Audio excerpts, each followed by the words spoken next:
मौजूद हैं। नीरज, हम इन तस्वीरों में देख पा रहे हैं कि प्रधानमंत्री सिलवासा में मौजूद हैं और 2019 में जिस मेडिकल कॉलेज की उन्होंने नींव रखी थी, आज ठीक 4 साल के बाद उसका वो उद्घाटन कर रहे हैं। स्वास्थ्य के क्षेत्र के लिहाज से आज का दिन कितना महत्वपूर्ण आप मानते हैं?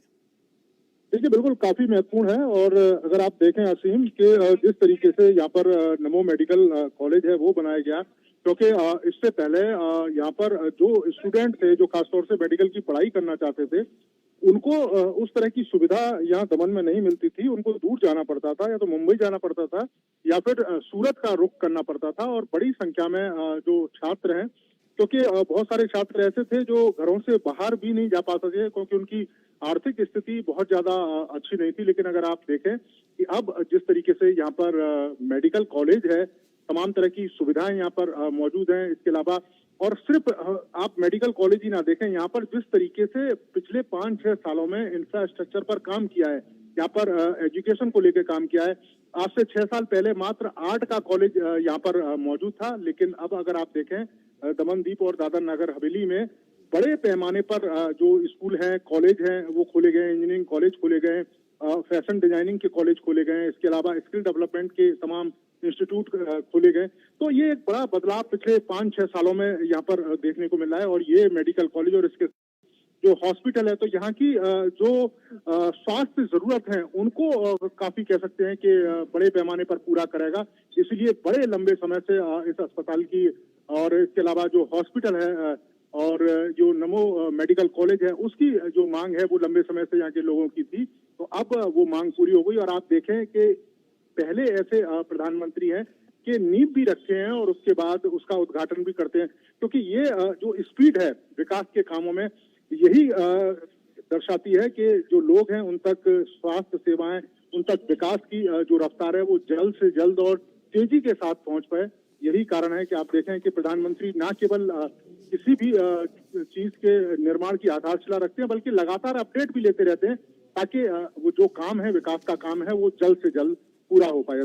बिल्कुल बिल्कुल नीरज, आप बहुत ही महत्वपूर्ण बातें कह रहे हैं कि विकास की जो तमाम योजनाएं हैं वो कैसे धरातल पर उतर सके, वो कैसे मूर्त रूप ले सके। प्रधानमंत्री इस बात का बहुत ही खास ख्याल रखते हैं और इसी संदर्भ में आप समझ सकते हैं कि प्रधानमंत्री ने कहा है कि हम जिसका शिलान्यास करते हैं हम उसका उद्घाटन भी करते हैं।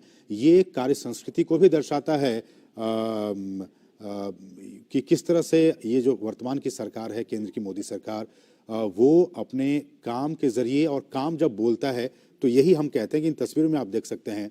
और ये कुछ अंदर की तस्वीरें, इस मेडिकल कॉलेज के अंदर की तस्वीरें, प्रधानमंत्री उन चीज़ों का मुआयना करते हुए। नीरज, जैसा कि हमने कहा कि ये एक कार्य संस्कृति है, भले ही विपक्ष कुछ भी कहे, राजनीति अपनी जगह है, लेकिन प्रधानमंत्री का अपना जो एक स्टाइल है काम करने का, कि हम जिस बात को लेकर कमिट रहते हैं, जिस बात को लेकर हम शिलान्यास करते हैं, हम उसका उद्घाटन भी करते हैं, ये उनकी एक अलहदा कार्यशैली रही है बीते 9 वर्षों में। देखिए, बिल्कुल अलग रही है। और ये कार्यशैली आपको असीम गुजरात में देखने को मिलेगी। जब गुजरात के मुख्यमंत्री थे, किस तरीके से गुजरात मॉडल को उन्होंने पेश किया है पूरे देश के सामने, जिस तेजी के साथ गुजरात में डेवलपमेंट किया, उसी तेजी के साथ आप देखें कि पूरे देश में प्रधानमंत्री विकास के कामों को उसी रफ्तार से दे रहे हैं। और आप सिर्फ दमन, दादर, नागर या गुजरात, इन्हीं इलाकों को ना देखें, आप नॉर्थ ईस्ट में चले जाएं, किस तरीके से कनेक्टिविटी पर लगातार फोकस किया जा रहा है, किस तरीके से वहां पर रोडें बनाई जा रही हैं, जो काफी दुर्गम इलाके थे उन इलाकों को जोड़ा जा रहा है। जो लोग हैं वो आसानी से वहां पर पहुंच सकते हैं। बड़े पैमाने पर फ्लाईओवर बनाए जा रहे हैं, मेट्रो शुरू की जा रही है देश के अलग अलग इलाकों में, अलग अलग शहरों में। तो ये आने वाले समय में जो लोगों हैं उनकी जरूरतें हैं, और उसी जरूरत को ध्यान में रखकर विकास की रफ्तार को तेजी देना, ये कह सकते हैं कि प्रधानमंत्री की एक शैली है।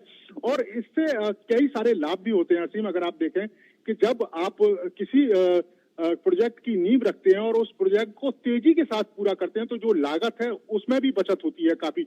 आप देखें कि पहले समय में जो प्रोजेक्ट होते थे, एक सरकार उनकी नींव रखती थी और कहीं 5 साल, 6 साल, 8 साल के बाद देखते थे कि वो प्रोजेक्ट पूरे होते थे। और कोई 100 करोड़ का कोई प्रोजेक्ट होता था तो पूरा होते होते वो 1000 करोड़ का पहुंच जाता था। यही कारण है कि प्रधानमंत्री उस तेजी के साथ निर्माण कार्यों को करते हैं, विकास के कार्यों को करते हैं कि एक तो समय सीमा में हो जाए, क्योंकि लोगों को परेशानी ना हो और जल्द से जल्द वो काम पूरा हो जाए, और जिन लोगों के लिए उस काम को पूरा किया जा रहा है उन लोगों को जल्द से जल्द उसका लाभ मिल पाए और आर्थिक रूप से भी जो बचत है वो हो जाए। तो ये 3-4 चीजें रहती हैं और यही कारण है कि काफी तेजी के साथ प्रधानमंत्री ऐसे विकास कार्यों को करते हैं और उनमें लगातार रुचि लेते हैं, लगातार अपडेट लेते हैं कि कितना काम हो गया है, कितना बाकी है, क्या क्या मुश्किलें हैं, क्या क्या चुनौती हैं, और तमाम अगर मंत्रालयों से कोई मंत्रणा करनी होती है या कोई दिशा निर्देश देना होता है तो वो भी दिशा निर्देश तेजी से देते हैं ताकि जो काम है वो जल्द से जल्द हो पाए। तो ये एक शैली है उनकी, और ऐसी ही शैली गुजरात में भी देखने को मिलती थी जब गुजरात में विकास के जो कार्य हैं वो किए जाते थे, और अब पूरे देश में ये शैली देखने को मिल रही है। उसी तेजी के साथ आज भी आप देखें देश के हर हिस्से तक जो विकास है वो पहुंच रहा है और उसी तेजी के साथ वहाँ कार्य भी हो रहे हैं। बिल्कुल, आपने देखा भी अब से कुछ देर पहले जब वो केरल में थे नीरज, हमने देखा किस तरह से विकास की जो कई योजनाएं हैं, परियोजनाएं हैं, उनका उन्होंने लोकार्पण किया, शिलान्यास किया और राष्ट्र को समर्पित किया। ये जो कार्यशैली है प्रधानमंत्री की, ये बहुत ही महत्वपूर्ण, और ये हम कुछ खास तस्वीरें दिखा रहे हैं अपने दर्शकों को जब प्रधानमंत्री आगंतुक पुस्तिका में अपने विचार भी रखे, जब वो इस मेडिकल कॉलेज के अंदर गए और उन्होंने जो आगंतुक पुस्तिका विजिटर्स जो बुक होते हैं ना, उस विजिटर्स बुक में उनके क्या कुछ विचार हैं इस नमो मेडिकल कॉलेज को लेकर, अपनी दिल की बातें, अपने मन की बातें उन्होंने इस आगंतुक पुस्तिका में लिखने का काम किया। हम कुछ जानकारी, नीरज हमारे साथ बने रहिए, हम कुछ जानकारी अपने दर्शकों को दे दें कि ये जो नमो मेडिकल कॉलेज है ये इसलिए भी खास हो जाता है क्योंकि केंद्र शासित प्रदेश जो हमारा दादर नगर हवेली है और दमन और दीव, यहाँ पे ये इकलौता ये एक मेडिकल कॉलेज है, और इसलिए भी जब सिर्फ और सिर्फ यही एक मेडिकल कॉलेज होने से आप समझ सकते हैं कि यहाँ के आसपास के जो लोग हैं उनके लिए ये नमो मेडिकल कॉलेज उनके लिए एक उम्मीद की किरण बनकर आई है।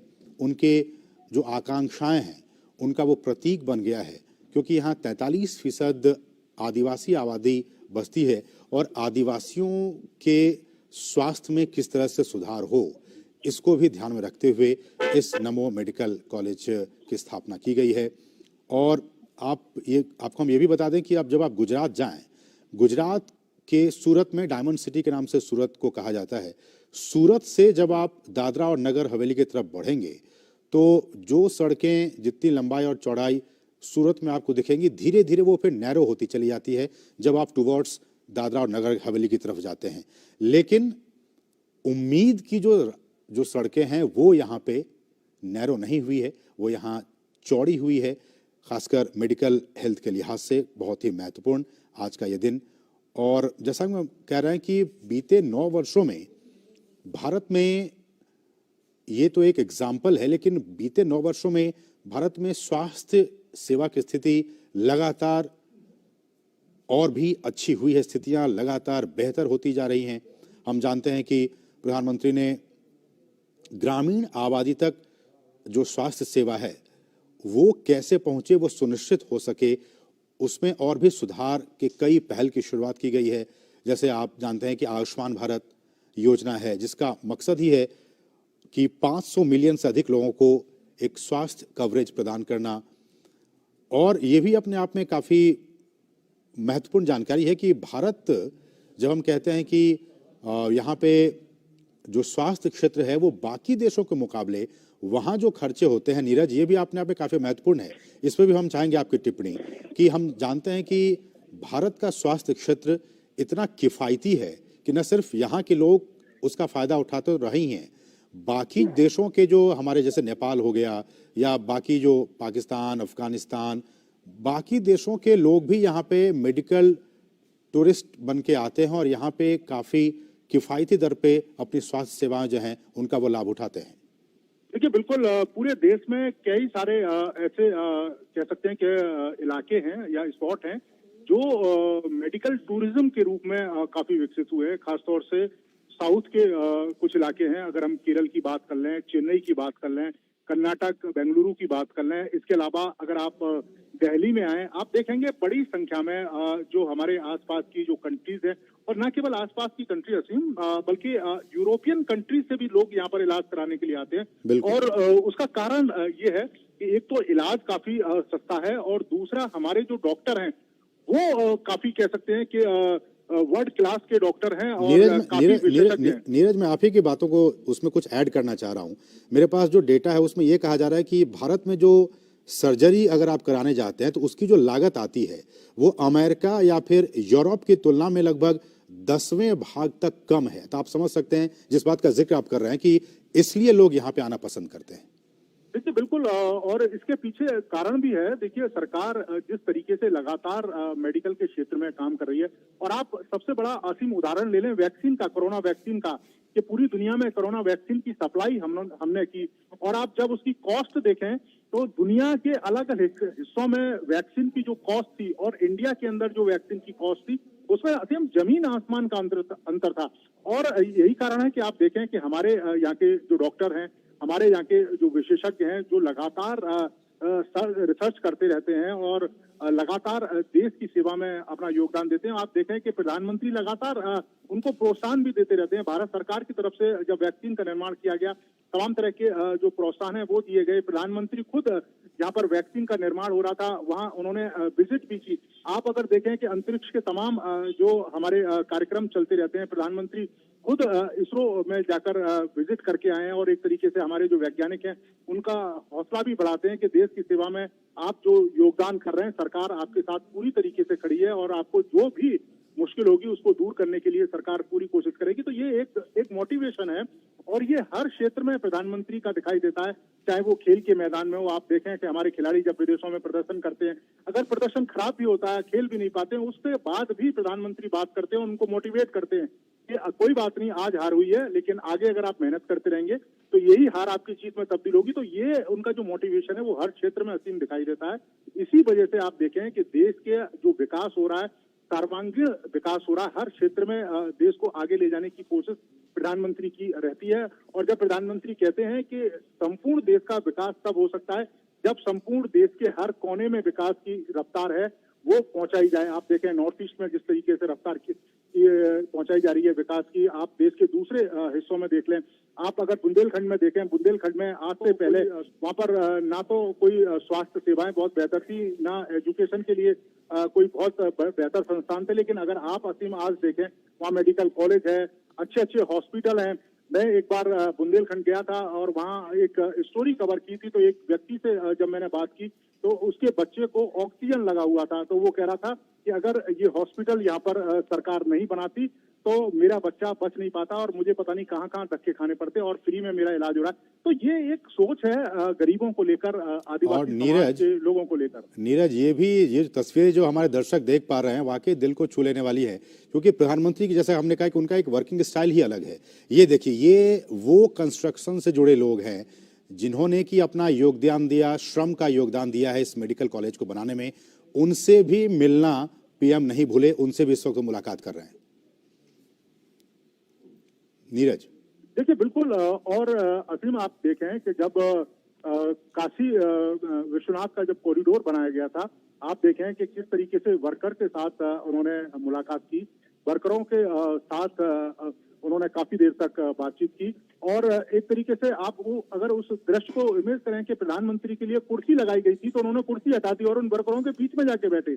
और आप उसी तरीके से आप देखें कि जब नए संसद भवन का निर्माण हो रहा है तो वहां पर जिस तरीके से प्रधानमंत्री, जो मजदूर वहां पर काम कर रहे हैं, जो लेबर वहां पर लगी हुई है, वहां पर प्रधानमंत्री उनके साथ जाते हैं, उनके साथ बातचीत करते हैं, देखते हैं। तो ये एक कह सकते हैं कि प्रधानमंत्री की स्टाइल है कि देश के निर्माण में या किसी इमारत के निर्माण में सिर्फ इंजीनियर का योगदान नहीं है, उस लेबर का भी योगदान है जो ईंट पत्थर उठाकर उस इमारत को ऊंचाइयों तक पहुंचाती है। और प्रधानमंत्री की ये सोच बताती है कि ऊपर से लेकर नीचे तक सबको साथ लेके चलना है। सबके योगदान की वो प्रशंसा करते हैं, सबके योगदान की वो सराहना करते हैं। यही कारण है आप देखें कि नमो मेडिकल कॉलेज में पहुंचे हैं तो उन वर्करों से भी वो मिले हैं जिन वर्करों ने इसमें ईंट पत्थर लगाए, जिन वर्करों ने इसमें कह सकते हैं कि निर्माण के कार्य किए हैं, जिसमें फर्नीचर लगाए। तो ये एक प्रधानमंत्री की कार्यशैली है कि वो सभी के साथ मिलकर चलते हैं, सभी को आगे ले जाने की कोशिश करते हैं और हर काम को, चाहे वो कितना भी छोटा हो, उस काम की सराहना करते हैं।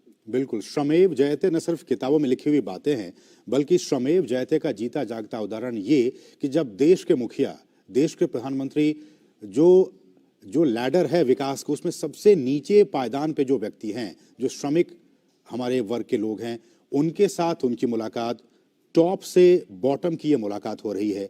टॉप प्रधानमंत्री, बॉटम पे श्रमिक वर्ग के लोग, और उनकी ये मुलाकात वाकई ये कुछ कहानी बयां कर रही है कि किस तरह से आप देश के एक प्रधानमंत्री के मन में ये सोच है कि हम उन लोगों से भी मिलें जिनके पसीने से, खून पसीने से ये इस इमारत को उन्होंने बनाने का काम किया है। श्रमेव जयते का नारा बुलंद किया है। और ये वो श्रमिक हैं, हम जब कह रहे हैं कि जब कोई भी निर्माण का कार्य होता है उसमें आसपास के जो लोग हैं, लोकल जो लोग हैं, उनको रोजगार मिलता है। इन श्रमिकों के परिवारों को भी रोजगार मिलने का इस नमो मेडिकल कॉलेज के जरिए इनको रोजगार मिला। और न सिर्फ रोजगार मिला बल्कि कल की तारीख में अगर ये खुदा न खास्ता बीमार पड़ते हैं तो ये खुद भी और इनके बच्चे भी इस मेडिकल कॉलेज में जो अपना इलाज है वो भी करवा सकते हैं। तो सबका साथ सबका विकास की जो एक रणनीति रही, एक फॉर्मूला रहा है, उसको साकार करते हुए, आत्मसात करते हुए प्रधानमंत्री, और उन्हीं बातों को चरितार्थ करते हुए इन तस्वीरों में आप देख सकते हैं। लेकिन चूंकि आज का दिन हम एक बार फिर से रिविजिट कर सकते हैं कि भारत की जो स्वास्थ्य सेक्टर है, जो हेल्थ सेक्टर है, उसकी क्या कुछ स्थिति है, क्योंकि अब से कुछ देर पहले ही प्रधानमंत्री ने नमो मेडिकल एजुकेशन रिसर्च इंस्टीट्यूट का उद्घाटन किया है।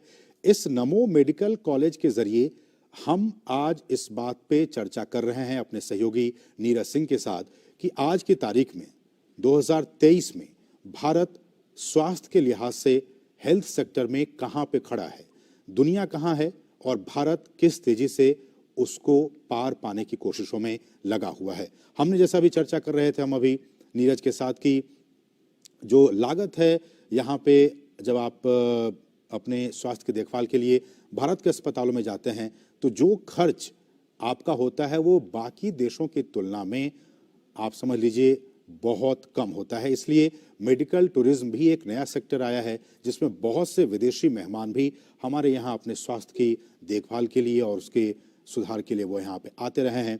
जैसा कि नीरज बता रहे थे कि यूरोप से भी लोग आते हैं, अमेरिका से लोग आते हैं। दूसरी बात ये आती है कि जब हम हेल्थ सेक्टर की बात करते हैं, हेल्थ सर्विसेज की बात करते हैं, स्वास्थ्य सेवाओं की बात करते हैं, तो इसमें क्या क्या आता है। स्वास्थ्य सेवाओं में अस्पताल तो है ही, उसमें लगे हुए जो चिकित्सा उपकरण हैं वो आते हैं, जो टेस्ट्स होते हैं, नैदानिक परीक्षण वो होता है, आउटसोर्सिंग इसमें है, टेलीमेडिसिन है, ई संजीवनी हमने आपने सुना अभी कोविड के दौरान, टेलीमेडिसिन, चिकित्सा पर्यटन जिसका कि हम अभी जिक्र कर रहे थे, हेल्थ इंश्योरेंस है, चिकित्सा उपकरण, ये तमाम चीज़ें स्वास्थ्य सेवाओं में सम्मिलित हैं। और साथ ही साथ अगर हम 2020 की स्थिति की बात करें तो 2020 में जो भारत का जो चिकित्सा पर्यटन का बाजार था वो 2.89 बिलियन अमेरिकी डॉलर का था। और सरकार की तरफ से ये उम्मीद लगाई गई है कि आने वाले 3 सालों में यानी कि 2026 तक ये जो पर्यटन बाजार है, चिकित्सा पर्यटन बाजार, उसके 2.89 बिलियन डॉलर से बढ़कर 13.42 बिलियन अमेरिकी डॉलर तक पहुंचने की उम्मीद है। तो आप समझ सकते हैं कि 7 गुना इसमें बढ़ोतरी होने की उम्मीद है। और जो टेलीमेडिसिन है वो भी 2025 तक उसमें भी 5.5 बिलियन अमेरिकी डॉलर तक पहुंचने की उम्मीद है। तो नीरज, ये कुछ आंकड़े हैं, मुझे लगा कि आज के दिन में ये आंकड़े हम अपने दर्शकों के साथ साझा करें कि किस तरह से जो हमारा पर्यटन बाजार है, चिकित्सा पर्यटन बाजार जिस पर कि हम चर्चा कर रहे थे, आने वाले सिर्फ 3 सालों में अभी लगभग 3 बिलियन अमेरिकी डॉलर है, वो बढ़कर 13.5-14 बिलियन अमेरिकी डॉलर तक पहुंचने की उम्मीद जताई गई है सरकार की तरफ से ही। देखिए बिल्कुल असीम, आप एक और उदाहरण है उसके द्वारा समझ सकते हैं कि जिस समय पूरी दुनिया में कोरोना ने दस्तक दी थी और भारत के बड़े पैमाने पर कई सारे इलाकों में जब कोरोना फैला था तो आप देखें कि हमारे पास उसकी टेस्टिंग की सुविधाएं भी मौजूद नहीं थी, हमारे पास पीपीई किट मौजूद नहीं थी, हमारे पास ग्लव्स नहीं थे, हमारे पास मास्क नहीं थे। लेकिन ये हमारे विशेषज्ञों की मेहनत, ये हमारे डॉक्टरों की मेहनत का ही नतीजा है कि आज हम दुनिया में, चाहे वो चिकित्सा उपकरण हो, आईसीयू हो इसके अलावा ऑक्सीजन सिलेंडर्स की बात करें, पीपीई किट की बात करें, वैक्सीन की बात करें, मास्क की बात करें, बड़े पैमाने पर इमीडिएट हमारे जो लोग हैं, हमारे देश के लोग हैं, उन्होंने उसका उत्पादन करना शुरू कर दिया और आज हम उस कंडीशन में कि हम उनकी सप्लाई कर रहे हैं। तो आप ये समझ सकते हैं कि किस नीरज, मैं आपको रोकना चाहूंगा। प्रधानमंत्री अब सिलवासा में उस कार्यक्रम स्थल पर पहुंच गए हैं। ये सीधी तस्वीर हम दिखा रहे हैं सिलवासा से। बहुत बहुत स्वागत माननीय प्रधानमंत्री जी का सिलवासा की धरती पर।